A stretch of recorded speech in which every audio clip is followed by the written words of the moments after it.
Okay, here is the rhubarb down by the creek. Really good rhubarb. So we're gonna grab this while we're here picking horsetail grass.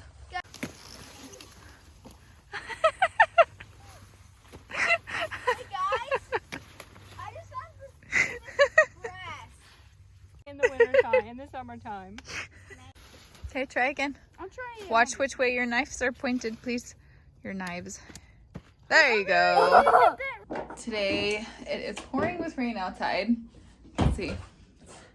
You can't really see it. Well, it's pouring either way. So today is rhubarb processing day. We harvested some from my friend's farm. We just put it in these garbage bags. So if you wrap them one on top of the other and you put all the stems laying the right way, we cut all the leaves off and we put those around our fruit trees. Whoa. Then these can stay in the fridge for like 3 days, and then the ends start to fray and lose their moisture. So I don't like to do it longer than that. But I still have at least 6 plants that I can harvest from here on our farm. So this will just get chopped up, and some of this is going to go in the freezer. We're going to make roasted rhubarb and garlic barbecue sauce, which we've been making for a really long time. And I had an original recipe that I started with, and I can give you guys that. But then we made a lot of changes, which we feel like made it a lot better. So rhubarb is one of my favorite things to let the kids be a part of in the kitchen because it's good for teaching knife skills. So they're using pretty dull like cheese knives to cut this. So I know they're probably not going to cut themselves, but it's a lot of cutting so they get the good practice. And so we all like to just kind of hang out at the table and work together. A lot of this is going to be turned into like a rhubarb concentrate, and we use that in different drinks for the season.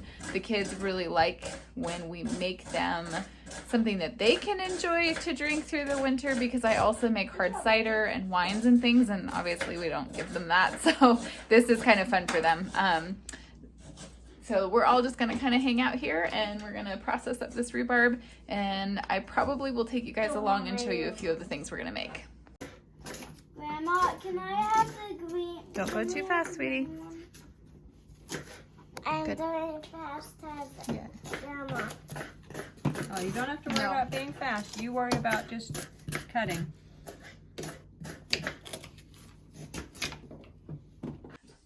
So one of the first things that I thought we would make is super easy. There are so many different rhubarb recipes. So this is a rhubarb simple syrup, and we make all kinds of simple syrups. We make raspberry, we make blueberry, just all kinds. So all I have done here in this pan is I have 1 3/4 cups of sugar. Sometimes it takes even 2 cups, but I try really hard to just get away with using less sugar if I can. I have 1 quart of water and 4 cups of rhubarb, and all I'm gonna do is pour that on.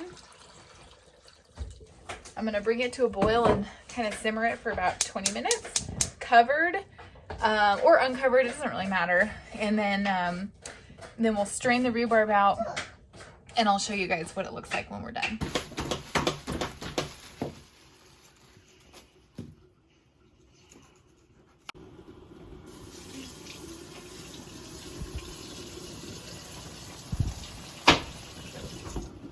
So in a recent video, I told you guys that you don't have to live on a homestead to homestead, that the idea of homesteading really can be just in your heart. You can do it on a balcony, you could do it anywhere you're at, and rhubarb is a great example of that. So this rhubarb did not come from my own farm. Yes, I have rhubarb, but we just have learned we like a lot of rhubarb. It works well for us.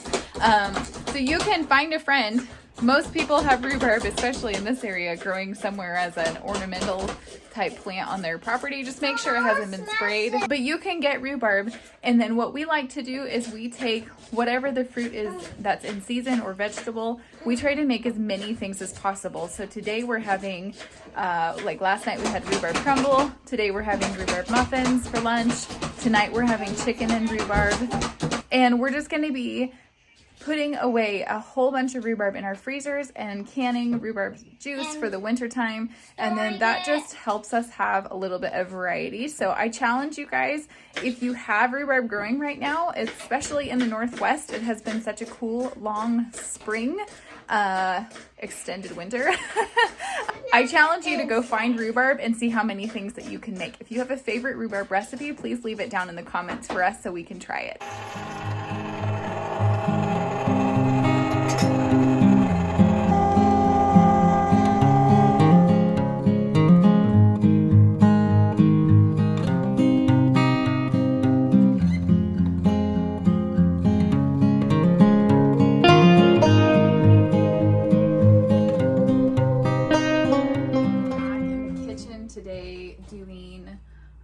The rest of our rhubarb. So we roasted this a couple days ago. This is the garlic and the rhubarb. So I'm just gonna put this in this pan over here. So I will put the recipe, the original recipe, down in the description box, but we've made a whole bunch of changes to the recipe. We just felt like it was lacking a few things. So I'll leave the link for the original, and then I'll also include our changes so that you guys can make it the way we do if you want to.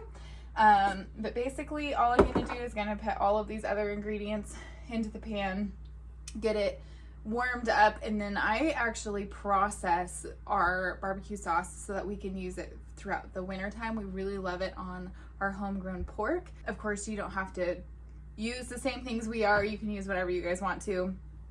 And I will just kind of show you what I've got going on as I go through. So I will start with the things that we added that are extra. Now I am timesing this batch by 4 because I need enough. If you're gonna can it and you want a full canner full, you have to times the original recipe by 4 in order to get enough to make it worth canning it at all. We like to can like between 18 and 32 quarts for a whole year, but like we use other things as well. So we just like to have a lot of this on hand. The first major change that I made is they said that they only put a couple of cloves of garlic per batch. We put in an entire bulb of garlic per batch. A tablespoon of this roasted garlic and herb. This is our homemade one, but any one will do.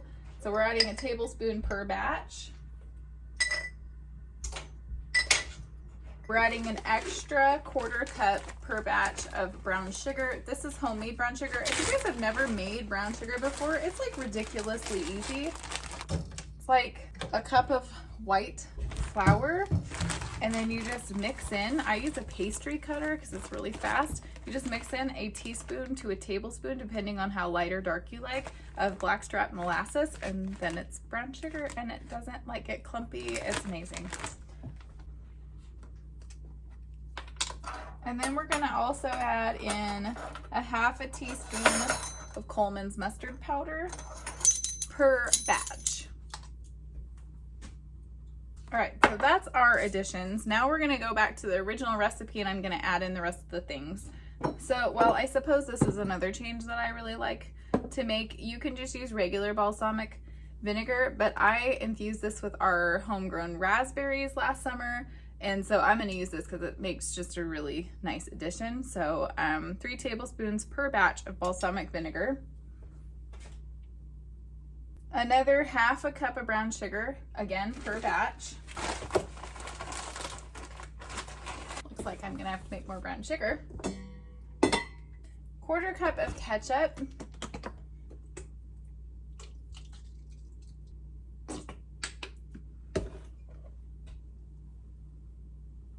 Add in 1 cup of water per batch. So again, I'm doing a 4 times batch of this. Tablespoon of Worcestershire sauce.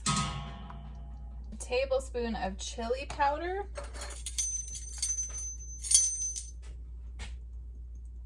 I'm always very generous with my measuring.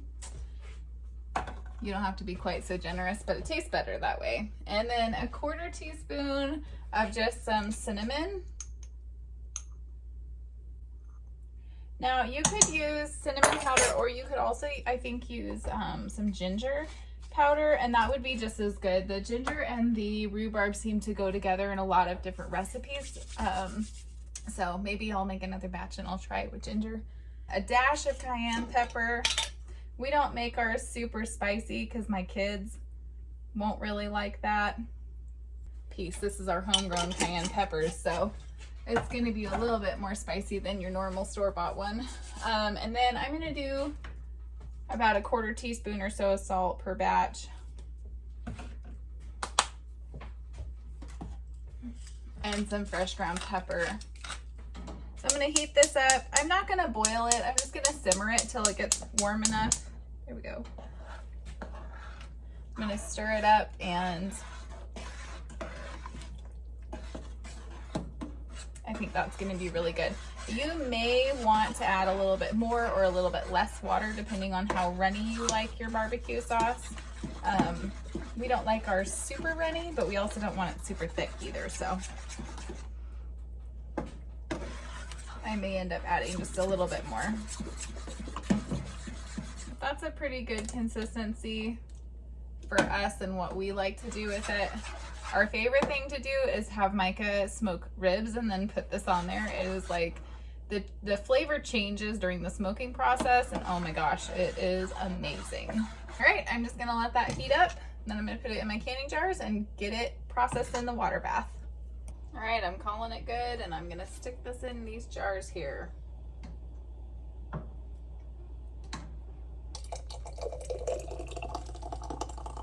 If you're not used to canning and you haven't done this, I definitely don't recommend grabbing the hot jars with your bare hands or pouring hot liquid like this. It's a little bit splattery. I have been canning in this particular kitchen since I was 15 years old when I first met my husband, and his mom taught me how to can. And so I know my pan, I know like this setup really, really well. And I recommend you use something like a ladle or something. This just works for me. Definitely don't want to overfill your jars. They won't seal properly. I do have 2 different sizes of canners. I have a 9-quart and a 7-quart canner. So it looks like I'm gonna get 8 out of this. That makes me pretty happy. I am a big fan of canning as much as you can all at one time so that you don't waste your time. And yes, this pan is hot. My hands are just really used to grabbing hot things, so certain fingers are a little bit less sensitive than others. I think I will pull just a little bit out of some of these jars here. And these are also very hot, but again, this hand is really not as sensitive to heat, so I don't have to worry about it too much. I like to use certain textures of cloth when I'm cleaning off my jars. Now, this is by no means a full tutorial on canning. I'm just showing you guys my process here. If you do want information on canning, or you would like me to do a tutorial on canning, I'd be happy to do that. So leave it down in the comments for me. And if you're enjoying hanging out with me while I process a whole bunch of rhubarb, and there is more to come, then give me a thumbs up on this video. That just tells YouTube that you're enjoying the content, and they will help show it to other people so that more people get to watch these videos. So it helps me, it helps YouTube, and it helps you guys. Perfect. So once you know that all of your things are cleaned off, I have been letting these lids just sit there in hot boiling water while I've been doing this. I recommend going very quickly on this process because you want to make sure these jars stay hot, and you want the contents in this jar and that canner to be about the same. So like the water in there and the hot liquid in here, if it's the same temperature roughly, you won't bust your jars. But if it's different, if this is too hot or too cold and that's too hot or too cold, then your jars will break. I have not broken very many jars in my life, but it's never fun when it happens. And you can almost always guarantee if you're doing any amount of canning whatsoever, you'll probably break a jar at some point. Now, I'm gonna probably boil these for about 20 to 25 minutes. They're just pints. I don't really can quarts of this. We don't need that much at one time. I try really hard to can in the sizes that we're gonna use so I don't have any wastage. We really don't like leftovers. There's a whole story behind that, but I won't tell you that today. Yeah, so I just try really hard not to waste it takes so much work to do canning and growing and doing all of this stuff that there's no sense in wasting your hard work. So I do it this way. It works really good for us. If you have any rhubarb recipes or canning tips that you would like to leave in the comments. I know that the other readers would probably love to read that. If you've been doing this for any amount of time, that would be so awesome. I would love to see what your tips are. This is how my mama taught me how to can, and I've been doing it this way forever. Her mama taught her, and it works really well for our family.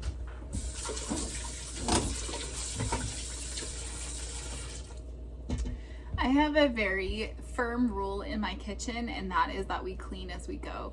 It makes the job done. So when I pull the jars out of the canner, the only thing that I have left to do is to clean the canner, which is very simple. That's a quick thing. So I can all day long and know that at the end of the night, I'm gonna have a clean kitchen by the time I'm finished. And that teaches my kids also to clean as they go. And to me, cleaning is part of the job. It just is all, you just get it all done, and then you don't have to wake up tomorrow to a dirty kitchen and drag today's project into another day. I'm not a big fan of that.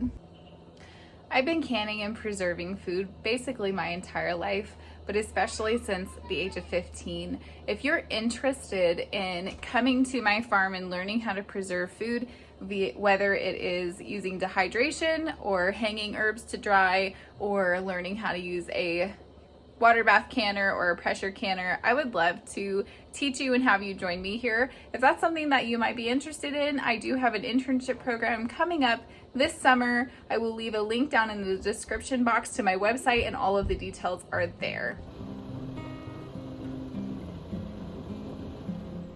All right, you guys, our rhubarb sunshine concentrate is out of the canner. Our barbecue sauce is out of the canner. I am super excited. We got what looks like almost a full seal. I see one jar here, which it still could seal, so I'm just gonna let it be. But all of these sealed just fine, and we didn't have any breakage. So I will loosen the lids and just leave them on really, really loose tomorrow morning, and then I always label the tops. But that's it for today. Thank you guys for hanging out with me. I hope you enjoyed doing and learning a few things that you can do with rhubarb.